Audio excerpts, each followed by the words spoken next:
I remember the exact moment everything broke.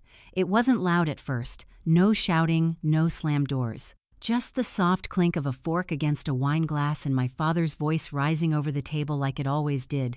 Smooth, practiced, confident. The kind of voice that filled a room without ever asking permission. 14 people sat around that table. 14. Family, neighbors, people from church, a couple my father had invited just to impress, and one very important guest he had been trying to win over for months. The table was set perfectly. My mother's best china. Folded linen napkins, candles lit just low enough to feel intimate, but bright enough to show off the food I had spent the entire morning cooking. I was still standing near the kitchen doorway when he raised his glass. I had grease on my hands. My hair was pulled back too tight. My dress simple, clean, but nothing like Meredith's. Still smelled faintly like rosemary and roasted turkey. I hadn't even sat down yet, but that didn't matter. It never did. "I want to give thanks," my father began, smiling the way he always smiled when he had an audience. "For this family, for this home, and especially for my Meredith." There it was, right on cue. "Dr. Meredith O'Neill Hartley," he continued, his voice swelling with pride, "who makes us all so proud." The table responded exactly the way he expected. Soft applause, warm smiles, heads nodding. The kind of approval that comes easily when the story is simple and everyone knows their role. Meredith smiled too, but tight, controlled, like someone holding something in. I noticed. I always notice. But no one else did.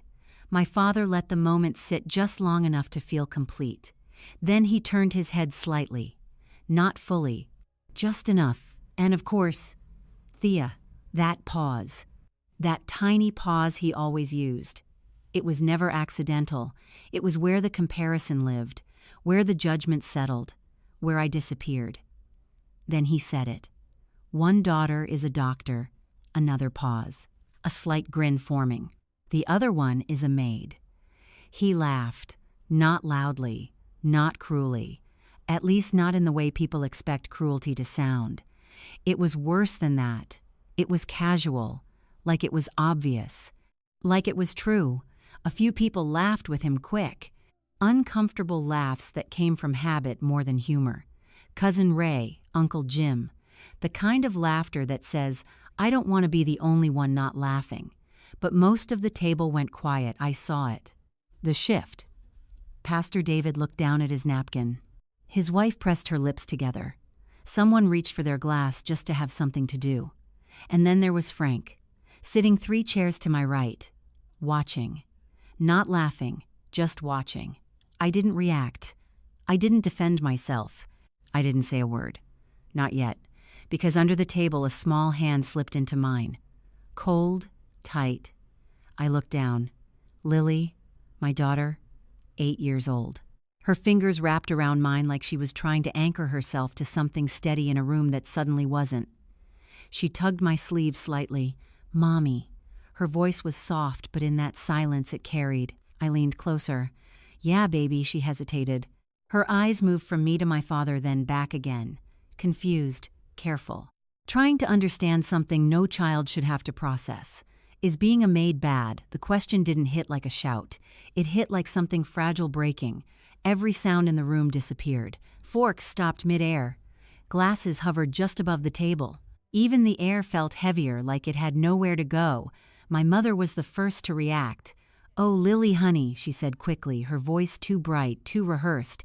Grandpa was just being funny, but nobody laughed. Not this time. Because it wasn't funny anymore. It wasn't just a joke. Now it was a child asking if her mother's life made her less. I felt Lily's grip tighten. She was waiting. Not for Grandpa. Not for Grandma. For me. I could have done what I always did. Smile. Deflect. Let it pass. Protect the moment by sacrificing myself. That's what I had done for years. At every holiday, at every dinner, at every introduction where I became smaller so the room could stay comfortable. But something was different now, because this wasn't about me anymore. This was about the way my daughter was learning to see me, the way she was learning to measure worth, the way she was learning what mattered and what didn't.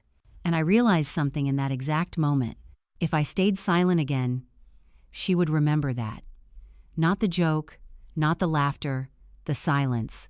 Mine. I looked at her. Really looked. At the confusion in her eyes. At the question she was too young to carry. And then I looked up. At my father. Still standing at the head of the table. Glass in hand. Waiting for the moment to move on. Waiting for everything to return to normal. But it wasn't going to. Not this time. Because for the first time in 6 years, I wasn't going to let him define me. And he had no idea what was about to happen next. 6 years before that Thanksgiving dinner, before the company, before the contracts, before anyone in that room had a reason to look at me twice, I was standing on the front porch of my parents' house with 2 suitcases and a 2-year-old on my hip, trying to figure out how my life had unraveled so fast. It didn't fall apart all at once. It happened in pieces. Quiet, ordinary pieces that didn't look like disaster until they were already gone. My husband left on a Tuesday. No warning, no fight, no long conversation where we both said things we didn't mean. Just gone. By Wednesday, the checking account was empty. Every dollar we had, rent money, grocery money, the small savings I thought would carry us through anything, was gone. By Thursday, he had filed paperwork from his mother's address. And by Friday, I was driving 2 hours back to the town I swore I'd never return to, gripping the steering wheel so hard my hands ached, while Lily cried in the back seat asking where her dad was. I didn't have an answer. Not one that made sense to a 2-year-old. Not one that made sense to me. I stopped 3 times on that drive. Once for gas, twice because I couldn't see the road through the tears. By the time I pulled into my parents' driveway in Millbrook, Virginia, I had already rehearsed what I was going to say. Just something simple. I need a place to stay for a little while. I'll figure things out. I'm not here forever.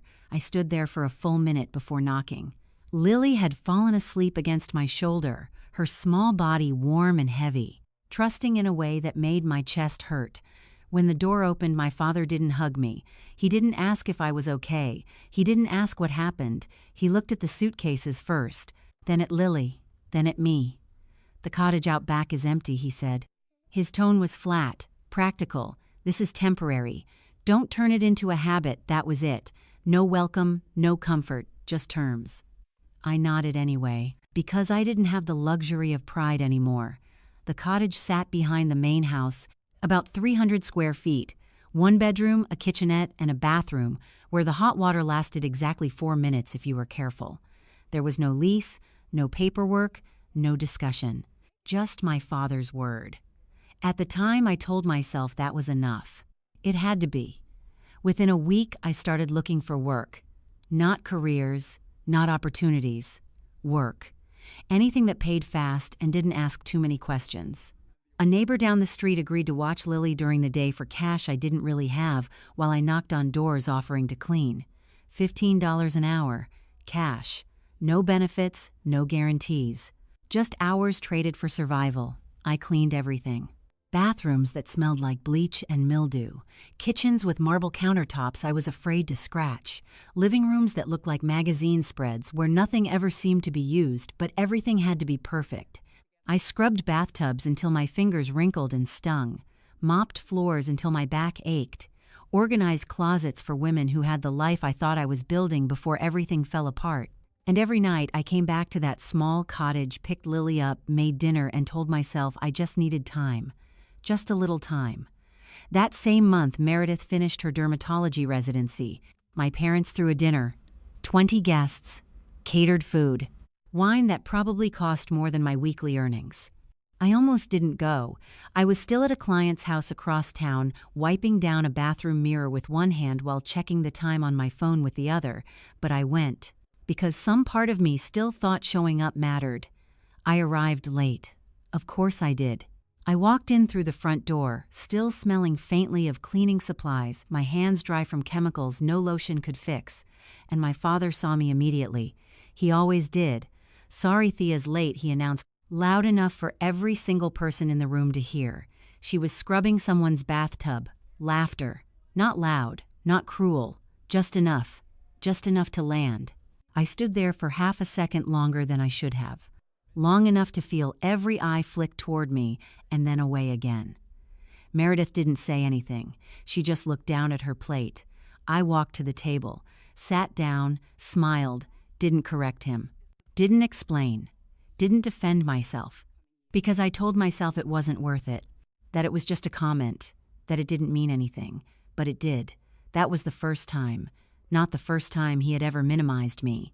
Not the first time he had drawn a line between who Meredith was and who I was. But the first time he said it out loud in front of other people like it was a fact everyone already agreed on. And once something like that is said publicly, it sticks. After that, it became a pattern. Every holiday, every gathering, every introduction. This is my daughter, Dr.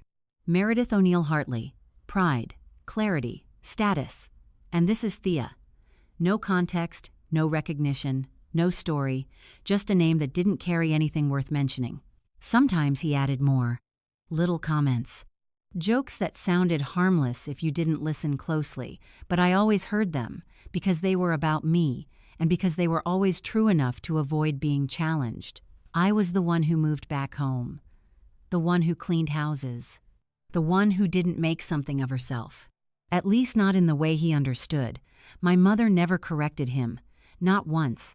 If I brought it up, she would sigh like I was making things harder than they needed to be. "Your father just wants the best for both of you," she would say. "Don't be so sensitive." Sensitive. That word followed me everywhere in that house. Like the problem wasn't what was being said, it was that I felt it, so I stopped bringing it up. I focused on work, on Lily, on getting through each day without falling apart. Because I didn't have the space to fall apart. Not anymore. I had a child watching me, learning from me, depending on me. And even though I didn't realize it at the time, those years, those long, quiet, humiliating years were building something in me. Not confidence, not yet, but something stronger than that. Something quieter, something patient. Because every time I swallowed those words, every time I chose not to respond, every time I let him define me just to keep the peace, I was also learning something else. I was learning exactly what I never wanted my daughter to believe about herself. And one day, I knew that was going to matter. The truth is, my father didn't start underestimating me after I moved back home with Lily. By then, the pattern was already old, familiar, worn into the walls of our family so deeply that everyone moved around it without even noticing anymore. The comparison started when Meredith and I were kids, small at first, the kind of differences adults can explain away if they want to. Meredith was older than me by 4 years, and from the beginning, it was like my parents had already decided who she was going to become. She was the investment, the promise, the child people would talk about with admiration.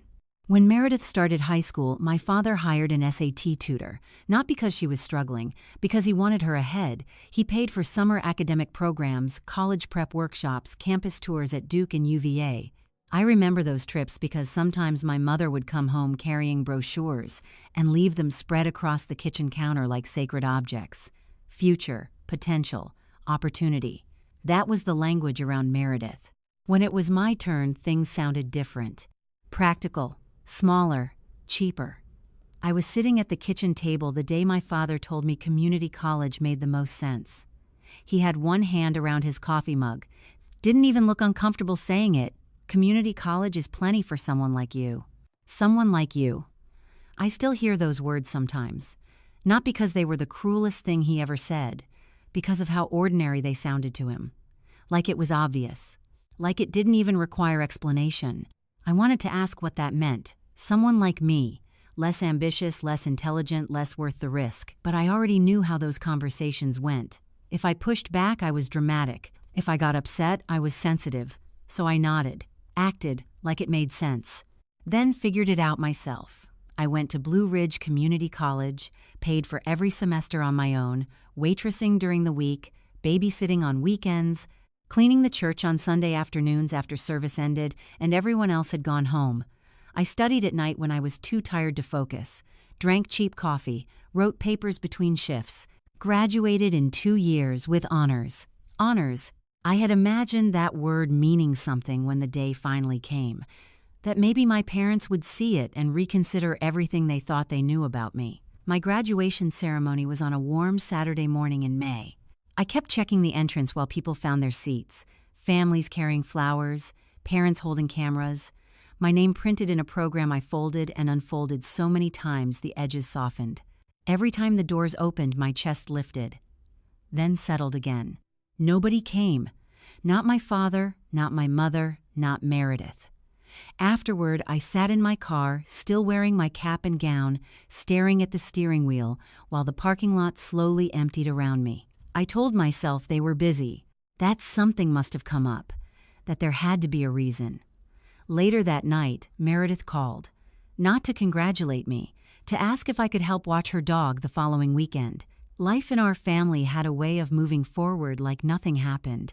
Holiday gatherings were where the hierarchy became public. Private disappointment is one thing, public ranking is another. Every Thanksgiving, every Christmas, every Easter brunch, my father performed the same introduction like he was reading from a script. This is my daughter, Dr. Meredith O'Neill Hartley. Always the full name, always the title, always that unmistakable pride in his voice. Then he would gesture toward me, and this is Thea. Sometimes that was it. Sometimes, if he was in one of his charming moods, he added something smaller. She's figuring things out, or Thea's always been independent. Words that sounded harmless enough, unless you knew how to hear what was missing. No mention of honors, no mention of resilience. No mention of the fact that even before Lily, even before the divorce, I had spent most of my life building myself out of scraps, just Thea. Like I arrived in the world unfinished. My mother never interrupted. That part hurt in a quieter way. My father's approval had always felt conditional, tied to achievement and image and whatever version of success made sense to him.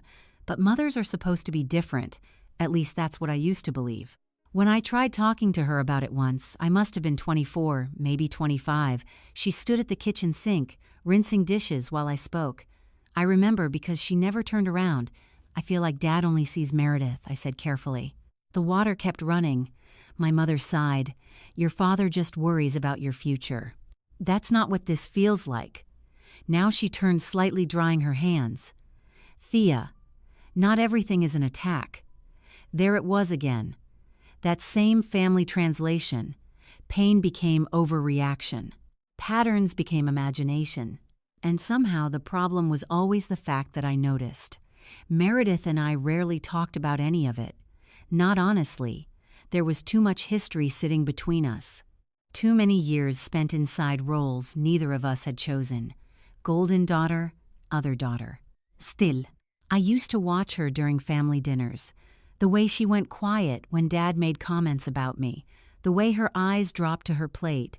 The way she never joined in. Silence can mean many things. Agreement, exhaustion, survival. Back then, I chose the interpretation that hurt least. I told myself maybe she didn't know what to say. The hardest part about being treated like less for long enough is how the damage settles inside you. Not dramatically, not all at once. It collects. A comment here, a dismissal there, an introduction where you disappear, a celebration nobody attends, tiny cuts, so small each one seems survivable. Until one day you realize you've built your entire self-image around compensating for wounds no one else even admits happened. By the time I was 30, praise made me uncomfortable, success felt temporary, rest felt undeserved. I knew how to work hard, I knew how to endure. I did not know how to believe I was enough before proving it, and worst of all, I had started accepting scraps of recognition like they were generosity. A brief compliment from my father could carry me for weeks. One decent conversation with my mother could make me forget months of distance. That's what accumulated hurt does. It lowers the price of love, makes you grateful for things that should have been ordinary. Respect, interest, care. The older Lily got, the more I started seeing my childhood differently, because children ask simple questions that expose complicated truths. If Lily showed me a drawing, I looked, really looked. If she was proud of something, I celebrated like it mattered because it did. And every time I did, some part of me quietly grieved the girl I used to be. The one sitting in audiences, scanning doorways. The one learning early how to make disappointment look graceful. The one who kept achieving anyway, not because anyone was clapping, because quitting would have meant agreeing with them, By Thanksgiving that year, people thought the breaking point was my father calling me a maid. But the truth is, moments like that only matter because of everything that comes before them. Because humiliation has a history. Because silence has a history. Because by the time I stood up from that table, I wasn't reacting to one joke. I was answering 20 years of being told in ways both subtle and sharp that I was somehow less impressive, less important, less worthy of pride. And after carrying that for most of my life, I was finally exhausted enough and strong enough to put it down. The turning point didn't come with a big idea or some perfectly planned strategy. It came quietly, in the middle of a job. I was standing in a kitchen that wasn't mine, wiping down a marble countertop that cost more than my car when I noticed something that didn't make sense. The house was spotless, but everything else was off. The pantry was disorganized. Maintenance notes were scribbled on random pieces of paper. A plumber had left tools behind in the hallway. The owner, who only visited a few times a year, had clearly been relying on different people for different tasks, and no one was actually in charge. I finished cleaning, but I couldn't stop thinking about it, because it wasn't just that house, it was all of them. By my second year back in Millbrook, I had cleaned over 60 homes across the Shenandoah Valley. Vacation properties, second homes, estates that sat empty most of the year while their owners lived in D.C. or Richmond. And almost every single one had the same problem. They didn't just need cleaning. They needed someone to manage everything, scheduling repairs, coordinating vendors, checking on the property between visits, handling guests, making sure nothing slipped through the cracks. Someone reliable, someone consistent, someone who cared. And for the first time in a long time, I felt something shift inside me. Not hope exactly, but possibility. It wasn't a fully formed plan. It was more like a pattern I couldn't ignore anymore. So I started asking questions, carefully, casually, while I worked. Who handles your maintenance? What do you do when you're out of town? Do you have someone you trust with everything? Most of the answers were the same. Different names, different people, no system, no consistency. And underneath it all, frustration. That's when the idea started taking shape. What if I wasn't just the person who cleaned the house? What if I was the person who made sure the house ran? The thought scared me, because it meant stepping out of the role I had been put into. The one everyone in my family understood. The safe box, the predictable version of me. But it also felt like the first thing that belonged to me in a long time. So, one night after Lily was asleep, I sat at the small kitchen table in the cottage with my laptop, the same second-hand one that took forever to load anything, and I started building something. I didn't know how to start a company. I didn't have a business degree. I didn't have connections. What I had was experience and a very clear understanding of what wasn't working. I filed for an LLC. It took me 3 tries to get the paperwork right. I built a basic website, nothing fancy, just enough to explain what I could offer. Property management, maintenance coordination, guest readiness, full-service care. I named it Magnolia Estate Services. I chose the name because magnolias grow strong and steady even in difficult conditions, and because I needed something that sounded bigger than just me. At the time, that's all it was, just me, and a laptop that overheated if I used it too long. The first few weeks were the hardest, not because the work was complicated, because no one knew who I was. I wasn't just competing with other cleaners anymore. I was asking people to trust me with their homes, their properties, their investments. That kind of trust doesn't come easily, especially not to someone they already saw as just the cleaner. I heard no more times than I can count. We already have someone. We'll think about it. That's not really what we're looking for. Every rejection felt familiar, like I had stepped outside the role my family assigned me, and the world was gently pushing me back into it.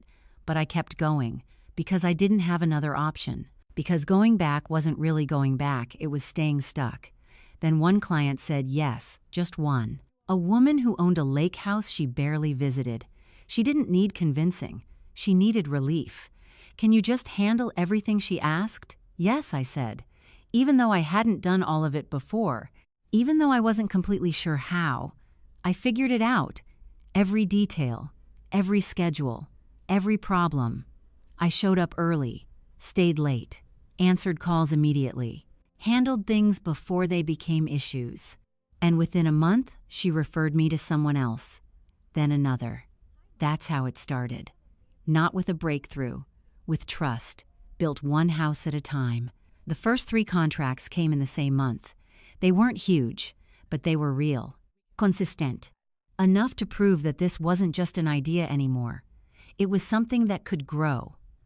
I remember standing in the kitchen of the cottage holding my phone with 3 signed agreements open on the screen. My hands were shaking, not from fear, from something I hadn't felt in a long time, pride. I told my mother that night. I don't know why. Maybe some part of me still hoped. "Mom, I just signed 3 clients," I said. "I'm building something." She nodded. "That's nice, honey." Then, without missing a beat, Meredith just got invited to speak at a dermatology conference in Boston. That was it. That was the entire conversation. I stood there for a second longer than I should have, the excitement draining out of me so quietly it almost felt like it had never been there. Then I nodded. "Yeah," I said, "that's great." And in that moment, something became very clear. Nothing I built would ever register in that house. Not because it wasn't real, but because it didn't fit the image they had already decided for me. And strangely, that realization freed me. Because if they were never going to see it, I didn't have to build it for them. I could build it for me, for Lily, for the life I wanted us to have. So, I stopped looking for validation there. I put everything into the business. Every dollar I made went back into it, better tools, better systems, more reliable service. I tracked everything, learned everything, fixed mistakes quickly. And slowly, quietly, Magnolia Estate Services started becoming something real. Not big, not yet, but steady, growing, alive. For the first time in years, I wasn't just surviving, I was building. And even though no one in my family noticed, I did. And that was enough to keep going. The call came on a Tuesday night just after I had finally gotten Lily to sleep. The house was quiet in that fragile way. It only is when you're afraid to make a sound that might wake a child who took too long to settle. I was sitting at the small kitchen table and the cottage laptop open, reviewing a maintenance schedule for one of my clients, when my phone lit up with a number I didn't recognize. 540 area code. Local. I almost let it go to voicemail. Most unknown numbers meant spam, or worse, someone canceling a service last minute. But something made me pick up. "Hello." A pause. Then a woman's voice. Calm, direct. "Is this Thea?" "Yes." "This is Gloria." Another pause. "And then your father's sister." I didn't respond right away. Because in my family, Gloria wasn't just a person. She was a story, a warning. A name that lived in past tense, even though she was still very much alive. Growing up, I had heard about her in fragments. Never directly, never openly, just enough to understand that whatever had happened, it had been serious enough for my father to cut her out completely. "She's not part of this family anymore," he had said once when I was younger, and asked why we never saw her. That was the end of the conversation. No details, no explanation, just absence. So hearing her voice on the other end of the phone felt unreal. "I heard about you," she continued, like she understood my silence. "From a mutual client. A woman with a lake house you manage. She couldn't stop talking about you." I sat up straighter, a mix of confusion and caution settling in. "I didn't realize you knew I didn't," she said simply. "Not until recently." Another pause. "Then I think we should meet." I should have said no, or at least hesitated longer. But curiosity has a way of overriding caution, especially when it comes to things your family has tried to keep hidden. So I agreed. We met 2 days later at her shop on Birch Street. I had driven past that place 100 times without ever going in. An antique shop. Quiet, unassuming. The kind of place people either loved or ignored completely. When I pushed open the door, a small bell chimed overhead. The air inside smelled like cedar and old paper. Warm, still. Gloria was behind the counter. She looked up as I walked in, and for a moment I saw something familiar in her face. Not identical, but close enough to recognize. The same sharpness in the eyes. The same way of looking at someone like she was actually seeing them, not just placing them into a category. "You look like her," she said. "My mother." She shook her head slightly. "No, you look like yourself." It was such a simple statement, but it landed differently than anything I had heard in a long time. I walked closer. We sat at a small table near the back of the shop, 2 cups of coffee between us. For a while, we just talked. Not about the family, not yet. About my work, my clients, how I had started Magnolia, and the entire time she listened. Really listened. Asked questions. Followed up. Not once did she interrupt. Not once did she redirect the conversation to someone else. It was unfamiliar, in the best way. Finally, she leaned back slightly and folded her hands. "I want to invest in your company." I blinked. "I'm sorry, what, $15,000, she said. "Not a loan.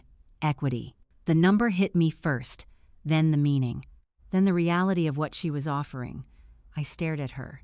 That's more than I've made in the last 3 months. "I know," she said. "You don't even know me. I know enough." Her voice didn't waver. "I know you built something from nothing. I know you've been doing it without support, and I know what it looks like when someone is overlooked on purpose." That last part settled into the space between us, quiet, heavy. "I'm not doing this to spite your father," she added, almost as if she could hear the question forming in my head. Then why I asked. She picked up her coffee, took a slow sip, then set it down again. "Because I know what it feels like to be erased from a family for choosing your own life." Her eyes held mine. "Sound familiar?" I didn't answer. I didn't need to. Because for the first time, someone had said it out loud, not dismissed it, not softened it, named it, and somehow that mattered more than the money. I took the offer. Not immediately, not impulsively, but after thinking it through that night sitting at my kitchen table while Lily slept in the next room, because I understood what it meant, not just financially, but structurally. With that kind of capital, I could hire help, take on more clients, operate like a real business instead of constantly scrambling to keep up. It wasn't just support, it was acceleration. The next few weeks moved fast. I hired 2 part-time employees, people I could trust, people who showed up on time, who cared about the details. For the first time, I wasn't doing everything alone. I could delegate, focus on growth, think ahead instead of just reacting. Magnolia started to feel real. Not just something I was trying to hold together, but something that could stand on its own. Before I left the shop that day, Gloria walked me to the door. She paused with her hand on the frame, then turned to me. "Family should be a safe place, Thea," she said. "Not a cage." The words stayed with me, long after I drove away, long after the check cleared, long after Magnolia started growing into something bigger than I had imagined. But it wasn't just what she gave me, it was what she hinted at. Because just before I stepped outside, she said something else. "There's something I know about your father that you don't." I turned back. "What do you mean?" She smiled slightly. Not cruel, not amused, just certain. "Not yet." And then she opened the door. I walked out into the afternoon light with more than just an investment. I walked out with questions about my family, about the version of the story I had been told my entire life, about what had really happened to make someone disappear so completely. Because one thing was already clear. Gloria wasn't the disgrace my father had described. She was sharp, capable, independent. And for the first time in a long time, I had met someone in my own family who saw me clearly and chose to stand beside me anyway. That alone changed everything. The strange thing about success is how quietly it can happen while the people closest to you keep talking like nothing has changed. By the time Magnolia State Services stopped feeling fragile, my family still spoke about my life as if I were barely getting by, as if I were still just cleaning houses for cash, as if everything I had built existed somewhere outside their field of vision. Maybe it did, or maybe refusing to see it was easier. After Gloria's investment, the business started moving faster than I had allowed myself to imagine. Not overnight, not in some dramatic movie-worthy leap. Growth looked less glamorous than that. It looked like spreadsheets at midnight, emergency maintenance calls during Lily's soccer games, interviewing part-time hires while eating lunch in my van. It looked like exhaustion with direction. but it was growth, real growth. The 2 employees I hired first made an immediate difference. For the first time, I wasn't the only person showing up to every property. I could split responsibilities, take meetings, focus on client relationships, think strategically instead of spending every hour reacting to whatever problem was loudest. Within a year, Magnolia expanded from 3 managed properties to 8, then 12. Luxury vacation homes across the Shenandoah Valley, lake houses, mountain estates, weekend rentals owned by families from Richmond, D.C., Charlotte. The kind of properties where expectations were high because everything cost too much. And Magnolia kept meeting those expectations. Actually, we started exceeding them. Clients referred us because we solved problems before they became emergencies, because guests arrived to homes that felt cared for, because owners trusted us with details they didn't trust to anyone else. Trust became reputation. Reputation became growth. Growth became infrastructure. I bought a proper work van. Not glamorous, but reliable. Paid for with company money. I had business cards printed with an actual logo. Lily helped me choose it. A white magnolia bloom against dark green. "Looks fancy," she said very seriously, sitting beside me at the kitchen table. I laughed. It is fancy. By the time I turned 27, Magnolia had 5 employees, then 8, then 12. We had scheduling software, uniforms, quarterly client reviews, vendor partnerships, systems, processes. The kind of operational structure people imagine when they hear the word company. Not hustle, not survival, a company. Earlier that year, revenue crossed $2 million. I stared at the financial report on my screen for a long time after my accountant sent it. Not because I didn't believe the numbers, because I remembered exactly who I had been 6 years earlier. A woman crying in a gas station parking lot with a toddler in the back seat. A woman counting grocery money. A woman scrubbing bathtubs for $15 an hour. Sometimes success feels less like celebration and more like finally being able to exhale. I didn't tell my parents, partly because I was busy, mostly because I already knew what would happen. My mother would nod politely, then mention Meredith. My father would ask something dismissive, still cleaning houses, and somehow the moment would shrink until I regretted bringing it up at all. So I kept Magnolia to myself, to Gloria, to Lily, to the people actually living inside the work with me. But success has a way of changing more than bank accounts. It changes what your children notice, and that part hurt more than anything. The cracks started showing in Lily before I fully understood how much she had been absorbing. Her 2nd grade teacher called me in one Wednesday afternoon. Mrs. Patterson. Kind eyes, gentle voice. The kind of teacher who sat at eye level when she talked to kids. We sat in tiny plastic chairs outside the classroom while students finished art projects inside. "Lily's been quieter lately," she said carefully. My stomach tightened immediately. Quiet how she seems withdrawn during lunch.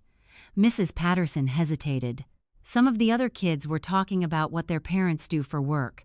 I already knew this wasn't going somewhere good. She didn't say anything. The teacher folded her hands. One little girl asked what you do, and Lily just shrugged. I stared at the brightly painted hallway wall behind her. Classroom artwork, construction paper leaves, a bulletin board about kindness. Everything suddenly felt too bright. She looked embarrassed, Mrs. Patterson said softly. I thanked her. Walked back to my car. Sat behind the steering wheel without starting the engine. Embarrassed. My daughter. Embarrassed of me. Or maybe not of me. Maybe of the story being told about me, which somehow felt worse. That night after dinner, after homework, after bath time, I tucked Lily into bed. Her room in the cottage was small, but we had made it ours. Books stacked beside the bed. Glow-in-the-dark stars on the ceiling. A stuffed rabbit missing one ear. I pulled the blanket up to her chin. She looked at me for a long moment. "Mommy, yeah, baby, do you like your job?" The question was so earnest it nearly undid me. I love my job. She played with the edge of her blanket. Then, why does Grandpa always say it funny? There it was, not sudden, not new, just finally visible. All those comments, all those jokes, all those little dismissals my father tossed into rooms like they meant nothing, they had landed somewhere. Inside her, I kissed Lily's forehead, turned off the light, then sat alone at the kitchen table for nearly an hour staring at nothing. Because this wasn't about my pride anymore. I could survive being underestimated. I had survived worse. But watching that shame reach my daughter, watching family teach her to measure my worth incorrectly, that felt unbearable. And still, somehow my parents remained exactly the same. Sunday dinners continued. My father made comments about real careers. My mother praised Meredith with the same polished devotion. If Magnolia ever came up, which it rarely did, they treated it like a temporary hobby, something adjacent to real success. One evening during dinner, Richard glanced at me over his plate. "How's the cleaning business?" Cleaning business. As if 12 employees didn't exist.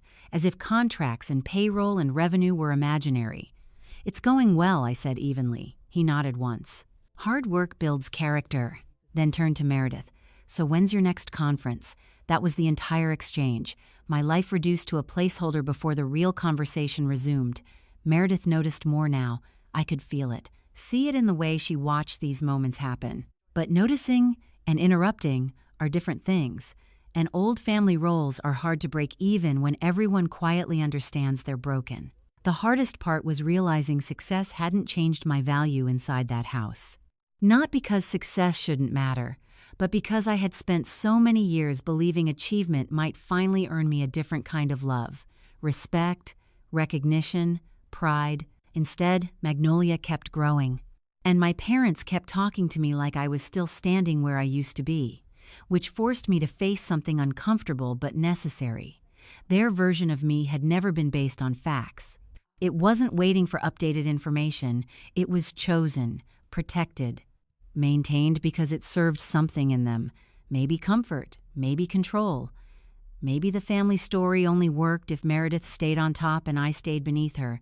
I didn't know. What I did know was this Magnolia was real whether they acknowledged it or not. My work mattered whether they respected it or not. And Lily was watching how I carried myself inside rooms where people insisted on misunderstanding me. That meant the stakes had changed. Silence wasn't just self-protection anymore. Silence was teaching, and I was getting very close to deciding exactly what I wanted my daughter to learn instead. The first warning came at Sunday dinner, delivered so casually that for a second I almost missed what he was actually saying. We were eating meatloaf at the main house. Nothing fancy that night, just family. Mashed potatoes, green beans. Lily coloring beside me at the table because she had already finished eating and was drawing flowers in purple crayon across the back of an old grocery list. Meredith sat across from me, Donald beside her, unusually quiet. My mother kept passing dishes no one had asked for. The kind of ordinary family scene that can trick you into thinking maybe for one evening everyone is just going to behave normally. Then my father set down his fork. "That land out back is worth something now," Richard said. His voice had that deliberate calmness I knew too well, the one he used when he had already made a decision. I looked up. "What do you mean?" He shrugged slightly, like we were discussing weather. "I may need to rearrange things." The room went still, not dramatic. Just that subtle silence families develop when everyone recognizes danger before anyone names it. "Rearrange things, how?" I asked. He cut another piece of meatloaf. "Don't worry about it." My chest tightened. "Dad." Now he looked at me. "Just know, nothing is permanent." That was it. No explanation, no conversation. Just a statement dropped into the middle of dinner like a stone into water. Meredith stared at her plate. Donald took a long drink from his glass. My mother reached for the salt shaker she didn't need.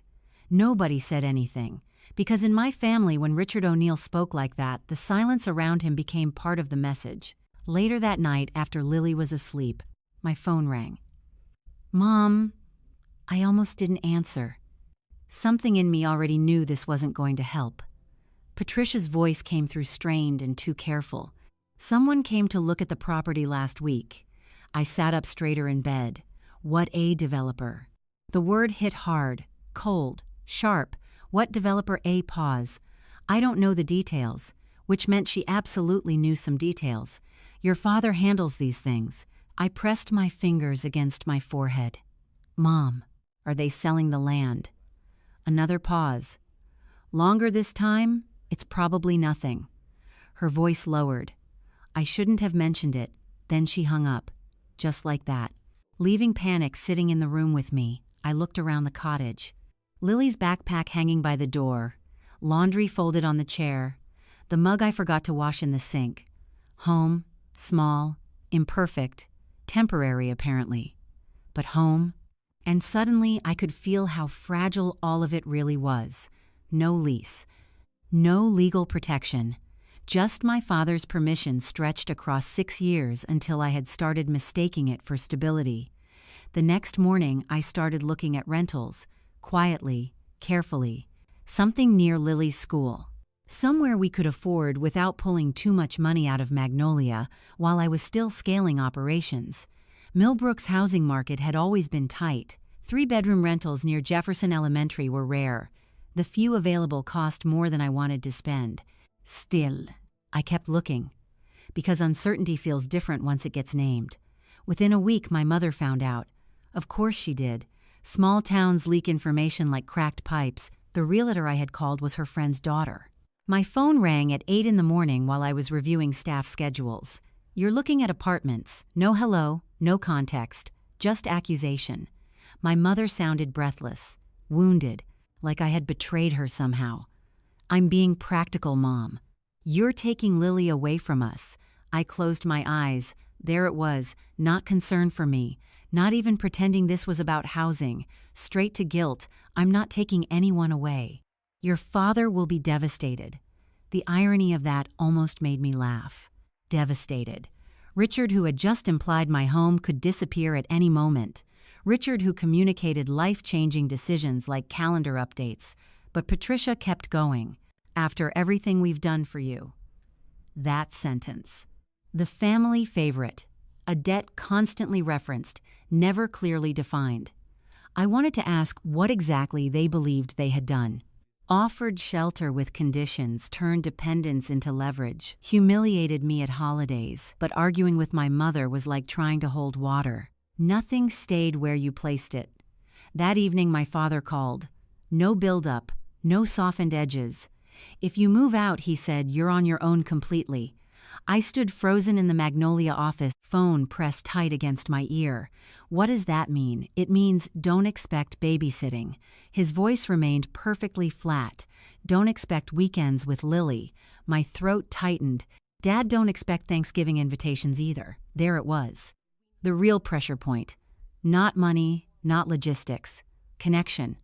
He knew exactly where to press because Lily loved them. Despite everything, she loved them. She called my parents before bed, drew pictures of Grandpa's garden, counted days until holiday dinners. My father wasn't threatening me. He was threatening the emotional architecture of my daughter's world, and he knew it. After that call, I stopped apartment hunting. Not because I had changed my mind, because timing matters. Leaving while Richard controlled the story would cost too much. In Millbrook, reputation traveled faster than facts. He would frame it as abandonment. Ungrateful daughter takes granddaughter away. After all we've done. Potential clients would hear that version before they ever heard mine. I needed to leave eventually. I knew that now with absolute clarity. But when I left, I needed to be strong enough that his version no longer mattered. No dependence, no leverage. No story he could weaponize. Around that same time, cracks started showing somewhere I never expected. Meredith texted me. A simple message. "Can we talk privately?" I stared at my phone. My sister and I exchanged polite family logistics. Birthday reminders. Holiday times. Surface-level things. Private was new. We met at a coffee shop 20 minutes outside Millbrook. Far enough that no one would accidentally run into us. Meredith already had coffee when I arrived. Black. Untouched. She looked tired.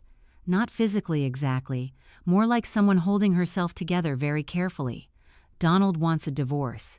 She said it before I even sat down. I blinked. What we've been pretending for months. Her eyes stayed on the table. Since July. For a moment, I forgot my own problems entirely. Meredith. Perfect Meredith. The daughter my parents displayed like proof they had done everything right. What happened? A humorless laugh escaped her. "Does it matter?" Then quieter. "He handled most of our finances." Something in her expression shifted. Embarrassment, maybe? Fear? How much debt are you carrying? I asked. She flinched, which was answer enough. Student loans. Her voice dropped. About 180. I sat back slowly. The number settled heavily between us. Donald managed the payments, she explained. If the marriage ended, everything changed. Budget, lifestyle, image, security. Suddenly, the golden child looked painfully familiar. Not because our lives were the same, because uncertainty had a way of stripping everyone down to something more honest. After a long silence, Meredith finally looked at me. I know they treat you differently. No defense, no excuse, just truth. And somehow that felt harder to hear than denial would have. I never said anything, she whispered. I should have. I didn't tell her it was okay. Because it wasn't. But sitting there across from my sister, watching the edges of her carefully constructed life start to split open, I understood something new. The pressure inside our family had cost all of us, just differently. When I drove back to the cottage that afternoon, Lily ran outside the second I pulled in. Mommy, she launched herself at me, all warmth and trust. I held her tighter than usual. Over her shoulder, I looked at the cottage, at the little home balanced on borrowed permission, at the place my father thought he could use to control me. And for the first time, beneath all the fear and anger and exhaustion, something else began taking shape. Not panic, resolve. Because threats only work while you believe survival depends on the person making them. And day by day, contract by contract, Magnolia was getting stronger, which meant so was I. My father just hadn't realized it yet. The email landed in my inbox on a Wednesday afternoon while I was reviewing staffing schedules for the holiday week. At first, I almost ignored it. The subject line looked too formal, too polished, like marketing or spam. Proposal request, Callaway Development Group. Then I opened it, and everything around me seemed to go very still. Callaway Development Group was one of the biggest residential development companies in the Shenandoah Valley. Everyone in property management knew that name. Luxury builds, vacation communities, high-value contracts. The kind of client businesses spent years trying to land. The message was short, professional, direct. Frank Callaway, owner of Callaway Development Group, was seeking estate management proposals for a new luxury development in the valley. Initial phase, 3 high-end vacation properties with potential expansion. Annual contract value, listed in the preliminary scope, made my heart start pounding. If Magnolia secured even the first phase, it would change everything. Not eventually, immediately. I read the email 3 times before calling Gloria. She answered on the second ring. Well, she said. I laughed despite myself. How do you always know when I'm calling about something big? Because your voice sounds different when you're trying to act calm. I looked back at the screen. It's Callaway Development. There was a brief silence. Then, exactly. I spent the rest of that afternoon pulling together the strongest proposal Magnolia had ever submitted. Property photos, client testimonials, maintenance protocols, emergency response systems, guest turnover procedures, vendor coordination reports, revenue stability, retention metrics, everything. I formatted every page like someone who had spent too many years being underestimated, because I had. 3 days later, my phone rang. Unknown number. I answered immediately. Thea O'Neill. The voice was steady, confident, unhurried.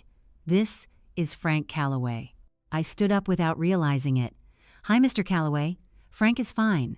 There was a pause while he shuffled something on his end. I reviewed your portfolio. My grip tightened around the phone. And a small laugh. And I asked around. I waited. 3 separate property owners told me the same thing. My pulse was loud enough to hear. If you want it done right, you call Magnolia. For 1 second, I couldn't speak. Because after years of hearing myself described as less impressive, less successful, less important, hearing reputation, speak for me in rooms I wasn't even in felt almost unreal, Frank continued. I'd like to meet. We met the following Monday at his office in Staunton. I wore the one blazer I owned. Black, simple, recently dry cleaned because I wanted at least one thing about me to feel expensive. Callaway Development Group occupied the top floor of a renovated brick building downtown. Glass walls, clean lines. Quiet money. The receptionist offered sparkling water. I said regular was fine. When Frank walked into the conference room, he looked exactly how successful developers are apparently built to look. Mid-50s, composed, expensive watch. The kind of calm confidence that suggested he had never once worried about overdraft fees. But his handshake was warm, his attention direct, no condescension, no polite surprise that I was younger than expected. No searching the room for who the actual owner might be. He sat down, opened my proposal, and got straight to business. For an hour we talked operations, vendor accountability, guest experience, seasonal property prep, emergency weather response, staff scaling, client trust, real work. The kind of conversation where competence speaks louder than image. When the meeting ended, Frank closed the folder. "You're the real deal, Thea." Simple words, professional words, but they landed harder than he probably knew. He extended his hand. "Let's do this." I signed a 2-year management contract for the first 3 properties that afternoon. When I got back to my car, I didn't start the engine right away. I just sat there with both hands on the steering wheel, breathing. The numbers ran through my mind again. What this meant for Magnolia, for staffing, for expansion, for freedom. By the end of that month, I hired 4 new employees, expanded scheduling systems, leased additional equipment, built infrastructure instead of just managing momentum. Magnolia was no longer growing carefully. It was becoming established. Frank quickly became one of my most important clients. Not demanding, not flashy, just exact. He appreciated consistency. Not promises, results. We had standing video calls every Tuesday morning at 9. Portfolio updates, maintenance forecasts, guest satisfaction reports. He trusted details because details protected investments. And Magnolia kept delivering, which made what happened next feel almost impossible. 2 weeks before Thanksgiving, I was helping my mother sort serving dishes in the main house kitchen when my father walked in holding his phone, like he had personally arranged history. "Guess who's coming to Thanksgiving?" Patricia barely looked up. "Who?" My father smiled. Chest lifted. "Frank Calloway." The serving spoon slipped in my hand. What Richard was too pleased with himself to notice. "Frank Calloway, Calloway Development Group." He said the full name like an announcement at an awards ceremony. "This is my shot."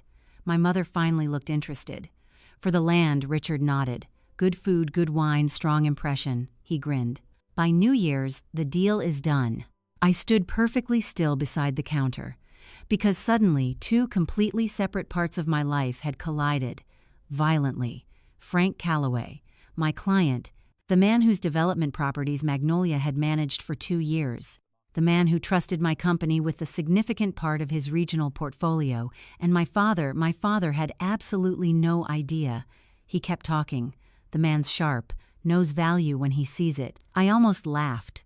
Not because anything was funny, because the irony felt too large for my body to hold.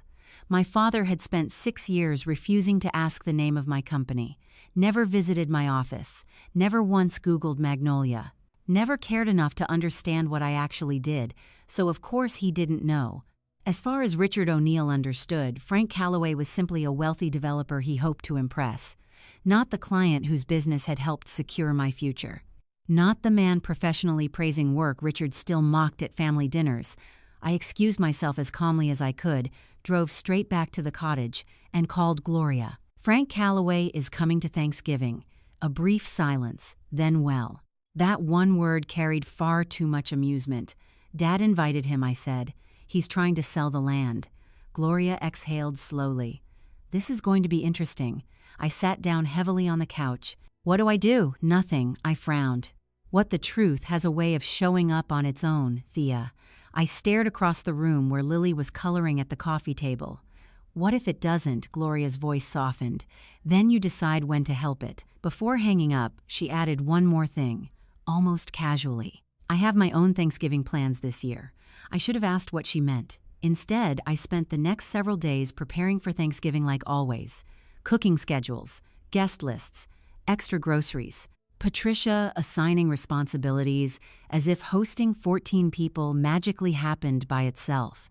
And underneath all of it, another preparation quietly taking shape inside me. Because Thanksgiving had always been predictable. My father would perform. Meredith would endure. My mother would curate perfection. I would stay quiet. But this year, something fundamental had changed.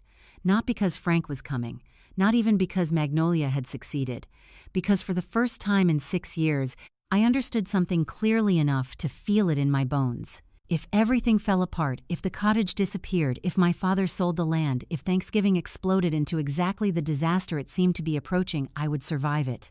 Magnolia was strong. I was strong. And that made the holiday feel different. Not easier, just clearer. For the first time in a very long time, I wasn't walking into Thanksgiving hoping to keep the peace. I was walking in ready for whatever truth decided to show up. Thanksgiving afternoon looked perfect from the outside. The table was set exactly the way my mother liked it. White plates with blue trim polished silverware, folded linen napkins placed with precise symmetry. Candles burned low, soft enough to feel warm, bright enough to show off the food.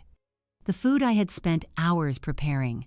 Turkey roasted to perfection, 4 sides made from scratch, dessert cooling in the kitchen, everything in its place, everything controlled, everything designed to tell a story about a family that had it all together. 14 people sat around that table, 14, and every single one of them was about to watch that story fall apart. Dinner had already started when my father stood up. He didn't rush it. He never did. Richard O'Neill believed in timing, in presence, in owning a room. He tapped his glass lightly with his fork. The sound cut cleanly through conversation. "I want to give thanks," he began, his voice warm, practiced, confident. "For this family, for this home." A pause. "And especially for my Meredith." There it was, again. Right on cue. "Doctor Meredith O'Neill Hartley," he continued, smiling toward her, "who makes us all so proud." Applause followed. Soft, automatic, expected. Meredith smiled, but I saw the tension in it. The way her shoulders stayed slightly rigid. The way her eyes didn't quite meet his. But no one else noticed. They never did. My father lifted his glass a little higher. And of course, Thea. That pause. That same deliberate pause. The one that turned my name into an afterthought. One daughter is a doctor. A small grin formed. The other one is a maid. He laughed, low, satisfied, like he had delivered a perfect line. A few people laughed with him. Reflex, habit, discomfort, disguised as agreement. But most of the table went quiet. Because something about the room had shifted. This time, it didn't land the same way. Maybe it was the presence of Frank. Maybe it was the tension already sitting under the surface. Or maybe people were finally hearing it clearly. Not as humor, as truth. Or at least the version of truth my father had been repeating for years. I didn't react. Not immediately. Because under the table, Lily's hand slipped into mine. Cold. Tight. I looked down. She was staring at her plate, then at me, then at my father. Trying to understand. Trying to make sense of something she didn't have the words for. She tugged my sleeve gently. "Mommy." Her voice was small, careful. I leaned closer. "Yeah, baby," she hesitated. Her eyebrows pulled together slightly. Confusion, hurt, honesty. "Why does Grandpa say, 'You're just a maid'?" The question didn't just fill the room, it stopped it. Completely. Forks froze mid-air. Glasses hovered just above the table. Even the air felt heavier. My mother reacted first. "Oh, Lily, honey," she said quickly, her voice overly bright. "Grandpa's just joking." But no one laughed. No one moved. Because now it wasn't just a comment. It was a child asking if her mother's life made her less. I felt Lily's fingers tighten around mine. Waiting, not for anyone else. For me. And something inside me, something that had been bent and pressed down for years, finally reached its limit. I set my napkin on the table, slowly, deliberately. Then I stood. The chair scraped against the floor. The sound was louder than it should have been. Every head turned. My father's smile faded. "Thea," he said sharply, "sit down. This isn't the time." I looked at him, calm, steady. "You made it the time." My voice didn't rise. It didn't need to. The room was already listening. Then I looked at Lily. "Baby," I said gently, "being a maid is not a bad thing." I squeezed her hand. "Any honest work is good work." A pause. Then I straightened. "But since Grandpa brought it up, I think it's fair to explain what I actually do." My father shifted. "This is not appropriate." "No," I said, cutting him off without raising my voice. "What's not appropriate is defining me in front of 14 people and expecting me to stay quiet." Silence. Thick. Unavoidable. I took a breath. "I started cleaning houses," I said. "That part is true. I let that settle. I'm not ashamed of it." Another beat. Then, but I didn't stop there. The room leaned in without moving. "I built a company. I could feel my heartbeat steadying instead of racing. It's called Magnolia Estate Services." A few people exchanged glances. Recognition starting to flicker. "I manage 15 luxury properties across the Shenandoah Valley." My father didn't move, didn't blink. "I have 12 full-time employees." Now the silence felt different. Not passive. Active. Listening.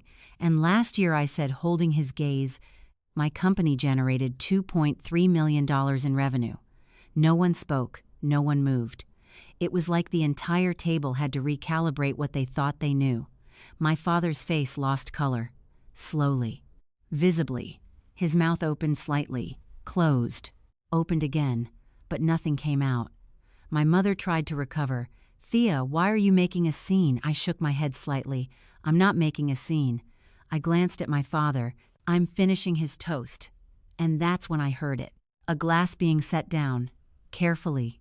Deliberately. I turned. Frank Calloway was standing. He didn't rush, didn't raise his voice, but the shift in attention was immediate. "Thea O'Neill," he said.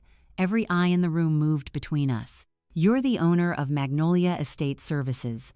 I nodded. "Yes." Frank looked at my father. Not confused, not curious, certain. "Richard," he said evenly, "you didn't tell me your daughter runs Magnolia." My father swallowed. "I didn't know." Frank's expression didn't change. "You didn't know." It wasn't a question, it was a verdict.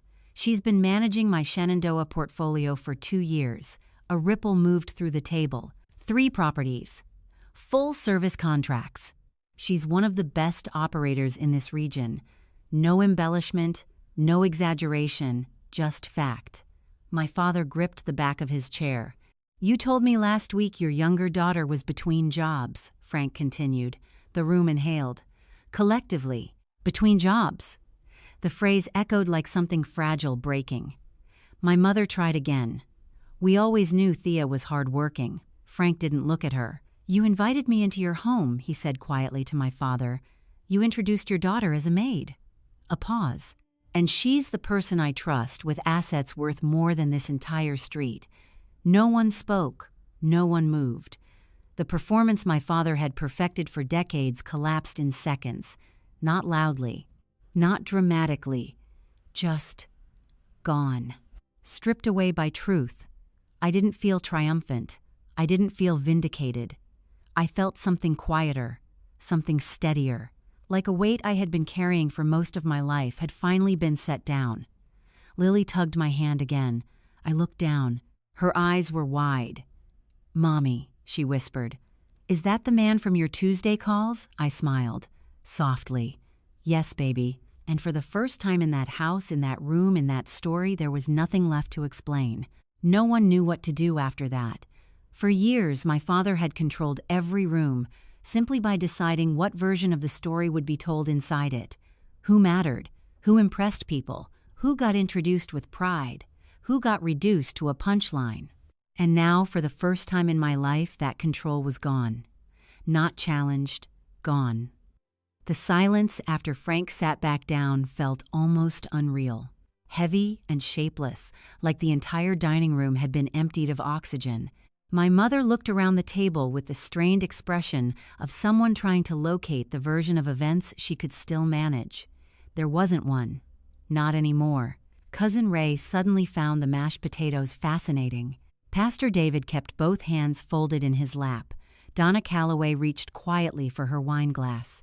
Even Uncle Jim, who usually filled uncomfortable moments by talking too loudly, had absolutely nothing to say. Across from me, Meredith looked down at the tablecloth, but this time it wasn't avoidance. It looked more like relief, like something everyone had been carrying had finally been named out loud. My father was still standing at the head of the table, still holding his glass, though now it looked ridiculous somehow. A prop from a performance that had already ended. Richard O'Neill had built so much of himself around being admired, respected businessman, family patriarch, the man with the successful daughter, the beautiful home, the perfect holiday table. Image had always mattered more to him than truth, because image could be controlled. Truth could not. He cleared his throat once, then again. Finally, he set his glass down. Too carefully. "Thea," he said. My name sounded unfamiliar in his mouth now. Less certain. "We can discuss this privately." There it was, the old instinct. Pull the truth out of the room, contain it, manage it where no one else could witness. I shook my head. There's nothing left to discuss. My voice surprised even me. Not cold, not angry, just finished. My mother pressed one hand against her chest. "This is Thanksgiving." "Yes," I said quietly, "it is." And for once I let that sentence mean everything it actually meant. All the years before, all the holidays, all the swallowed comments, all the little humiliations served beside gravy and cranberry sauce. My father looked older suddenly, not physically, something else, smaller. Like without the audience believing in him, he wasn't entirely sure who he was supposed to be. Frank stood after a moment, Donna beside him. "I think we should head out." His voice remained polite, professional, but final. Richard straightened automatically. "Frank, perhaps we can still discuss the property." Frank buttoned his coat. "No, just that. One word. Calm. Decisive." Then he looked directly at my father. "I prefer doing business with people who know the value of what they already have." The sentence landed harder than anything else that night, because it wasn't about the land anymore, and everyone knew it. Frank turned to me instead. "I'll call Tuesday, same as always. Steady. Normal. Respectful." Then he and Donna left. The front door closed softly behind them. And with that sound, whatever chance my father thought he had at salvaging the evening disappeared too. Guests started gathering purses, finding coats, offering awkward goodbyes in voices carefully emptied of opinion. No one mentioned what had happened. They didn't need to. By tomorrow morning, Millbrook would do what small towns always do. The story would travel, not Richard's version, the real one. For once. Meredith was the last person besides my parents still sitting when the room finally emptied. Donald had already gone outside claiming he needed air. She looked at me across the table, eyes tired. "Honest, I'm sorry." 2 words, quiet, late, but real. I studied her face for a moment, the sister who had benefited from the system, the sister who had also been trapped inside it in different ways. "I know," I said, and surprisingly, I meant it. Not forgiveness exactly, maybe the beginning of something less heavy. My mother began stacking plates with too much force, a performance of usefulness. My father had moved to the window staring out into the dark backyard where the cottage sat beyond the main house, the place he had once used to control me. Now, just a building. I walked to the kitchen, found Lily's little green coat hanging by the door, and helped her into it. She watched me the whole time with unusual seriousness. When we stepped outside, the November air felt sharp and clean against my skin. The sky was clear, cold stars overhead. For a moment, neither of us spoke as we walked the short path back to the cottage. Then Lily slipped her hand into mine. Warm this time. Not frightened. Just close. "Mommy." "Yeah, baby." She looked up at me. "Are you really the boss?" I laughed. A real laugh this time, the kind that comes from somewhere deep after holding too much for too long. "Yes." She thought about that, very carefully, then smiled. I knew it. My throat tightened so suddenly I had to look away for a second.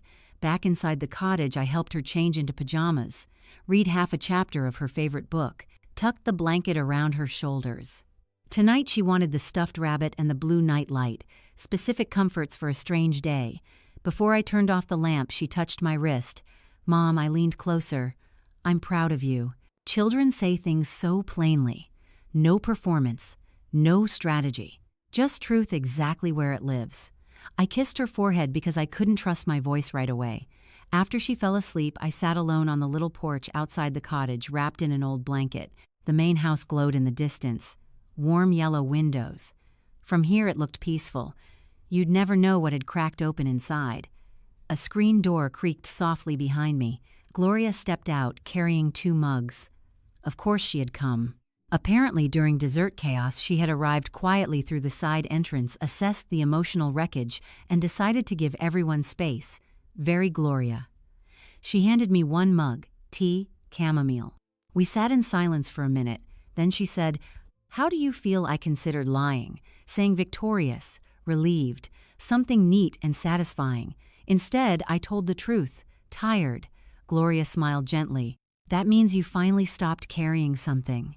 I looked out toward the dark yard. For years I had imagined this moment differently. Some dramatic feeling of winning, of proving everyone wrong. But sitting there now, what I felt most was peace. Not because my father had been embarrassed, not because people finally knew the truth, because for the first time, my worth no longer felt trapped inside whether my family could see it. I could see it. Lily could see it. That was enough. After a while, Gloria spoke again. "You know," she said lightly, "Richard's not actually selling the property." I turned sharply. "What?" She took a slow sip of tea. "He needs everyone to think he is, because his investments are a mess." I stared at her. "He was bluffing, panicking," Gloria corrected. A beat passed. "Still cruel." I exhaled slowly. Oddly, the news barely moved me. A few months ago, it would have changed everything. Tonight, it changed nothing. Because whether he sold it or not, I was already leaving. Not in anger, not running, just moving forward. Magnolia was strong enough now. So was I. When Gloria finally went inside, I stayed on the porch a little longer, listening to the quiet, feeling the night settle around me. Thanksgiving at my parents' house had always ended the same way before. Me replaying conversations, wondering what I should have said, carrying home some fresh small bruise nobody else could see. Tonight was different. Tonight there was nothing left to rehearse. No comeback waiting too late in my mind. No apology for existing. Just stillness, and the deeply unfamiliar feeling of having chosen myself without guilt. Inside the cottage, Lily slept peacefully. My daughter, who would grow up knowing honest work has dignity, who would never mistake silence for strength. Who would I hoped learn much earlier than I did that love should feel safe. I looked once more at the main house, then turned off the porch light, and went inside my own home for the last Thanksgiving I would ever spend, trying to earn a place at someone else's table.